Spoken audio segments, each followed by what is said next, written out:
Phoenix was postponed due to COVID, would help out the Hawks. Renee, what happened? Oh, man. You know, it's a make-or-miss league, and you can't just take that for granted. The teams that make shots every night consistently are going to be your top teams. That's why having shooters is a premium.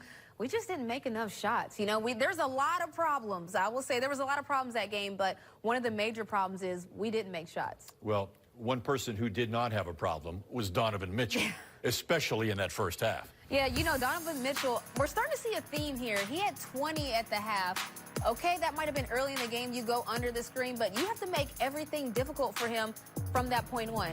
He ended with 26 points, 4 assists, 3 rebounds, but look how open that shot is. I understand when you're rotating sometimes and you might not get back to a player, but a lot of these shots, he was already cooking, and it felt like that he just was open. I mean, he just looked open to me, and I know he was a step behind the three-point line on those last 2 shots. But if a player is hot, I mean, most players now can make threes consistently and easily a step behind the three-point line. So if you have somebody hot, you have to get closer. Well, perhaps because it is a season of uncertainty. For the first time, they had to deal with a postponement due to COVID. They had all this time in their hotel rooms, then they travel, extra rest. I don't know what it was, fellas, but let's put it all behind us, Bob and Neek, and look ahead to tomorrow night when we go up against the Blazers.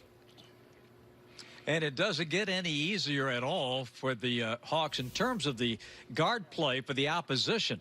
You're talking about 2 guys out in Portland, Nick, that are one of the best, if not the best, 1-2 punch at the guard spot in this NBA. There are 2 monsters out there. Let's call it what it is. They are a tough cover. 2 unguardable guys in your backcourt. So they got a major challenge there. But this is the thing I want to make clear to people, that it doesn't pay for effort.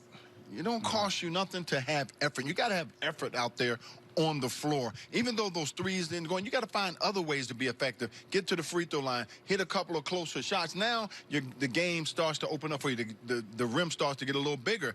But it seems like at times, a lot of times, the Hawks didn't have energy. Didn't have energy to play. And, you know, you can't judge them by this game.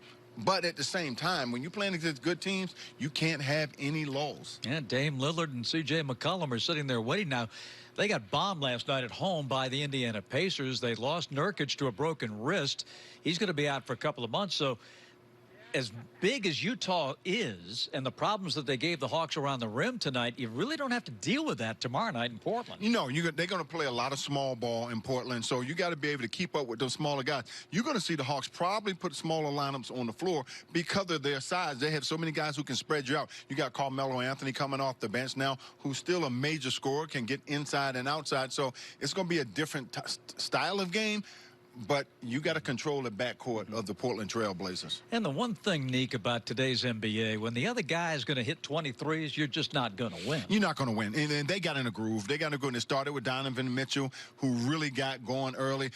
Conley, who we haven't talked a lot about, he was solid. You know, you're talking over 40 points in the backcourt, and that's where they won the game. Their backcourt was unstoppable. I thought one of the bright spots for the Hawks tonight was the shooting of Cam Reddish. 4 of 5 from three-point land. We've been waiting for Cam to get going from the outside, and he got going tonight. Well, it was a great sign to see Cam have a great game. You know, he's been struggling with his shot, so he came out tonight. He's knocked down some tough, and it wasn't wide open shots. Maybe a couple that he hit from beyond the arc. They were very tough shots, but they were confident plays that he made. But now to see both of those guys with DeAndre Hunter and Cam Reddish starting to pick it up and play well, that's going to serve the Hawks very well going down the, you know, getting more involved into the season. But they got to start this on the defensive end. Yes, sir.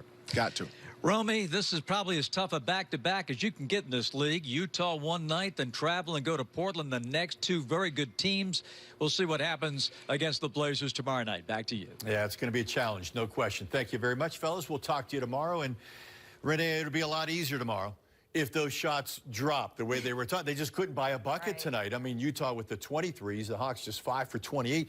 But it wasn't just threes they were missing. They were missing all over. Even a couple of bunnies didn't go in for them. Yeah, it was just one of those nights. And, you know, you can't just diminish it as one of those nights. But, I mean, Red Velvet, I've seen him take and make that shot plenty of times.